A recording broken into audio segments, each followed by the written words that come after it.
Сәлем достар, бүгін сіздерге наннан пицца жасап көрсететін боламын. Аз уақыттың ішінде өте тез дайындалатын пицца және балаларыңызға ұнайтынына кепілдік беремін. Ең алдымен бізге нан керек болады, қара немесе ақ, маңызды емес. Осы нанды бірнеше бөліктерге бөліп алатын боламыз. Қатты қалың, қатты жұқа етпей, орташа қалыңдықта нандарымызды осылай бөліктерге бөліп алатын боламыз. Келесі бізге нанның астына жағу үшін соус дайындап аламыз. Ол үшін кетчуп пен майонез керек болады. Екеуінде 100 граммнан құйып алатын боламыз бір ыдысқа. Ары қарай бізге бір тіс сарымсақ керек болады. Оны үккіштен өткізіп аламыз. Бір шай қасық паприканы саламыз.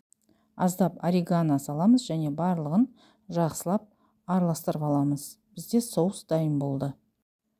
Келесі шұжықты кесіп, 4 бұрышты етіп, турап дайындап алуымыз керек. Өзіңізге ұнайтын шұжықтың түрін қолдана берсеңіздер болады. Достар, біздің каналымызда апта сайын 2-3 жаңа видео шығып отырады. Біздің каналымызды жоғалтып алмас үшін жазылып алуларыңызға кеңес береміз. Және де қазақ тілді контенттің дамуына үлес қосқыларыңыз келсе, видеоларымызға лайк басып, комментарий жазып кетулеріңізді сұранамыз.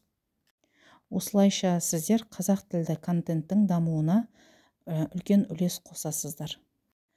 Шұжықты осылай майдалап 4 бұрышты етіп турап аламыз. Ары қарай бізде сыр керек болады. Моцарелла деп жазылған сырды қолданыңыздар, өйткені моцарелла жақсы ериді. 150 немесе 200 грамм ірімшігімізді кесіп алып, үккіштен өткізетін боламыз. Ірімшікті үккіштің үлкен көзінен өткізіп дайындап алдым. Келесі бізде бір үлкен немесе 2 кішілеу қызанақ керек болады. Қызанақты да 4 бұрышты етіп майдалап турап алатын боламыз. Келесі бізде бір тәтті бұрыш керек болады. Тәтті бұрыштың жартысын осылай кесіп аламыз және оны да 4 бұрышты етіп майдалап турап алуымыз керек. Бізге керек заттардың барлығы осы. Енді пиццаны жасап бастайтын боламыз. Алдымен нанымызды алып, дайындаған соусымызды жақсылап жан-жағына жеткізіп жағып шығатын боламыз. Үстіне сырымызды салып шығамыз және тәтті бұрышты, артынша қызанақты саламыз. Турап алған шұжығымызды жайып шығамыз және үстінен тағы үккіштен өткізілген ірімшігімізді саламыз. Сонымен бізде нан пиццамыз дайын. Барлығын противеньге осылай әдемілеп қойып шығатын боламыз.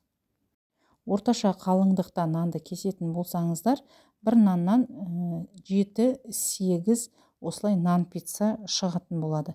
Енді пиццамызды пешімізге 10-15 минутқа 200 градуста салып алуымыз керек.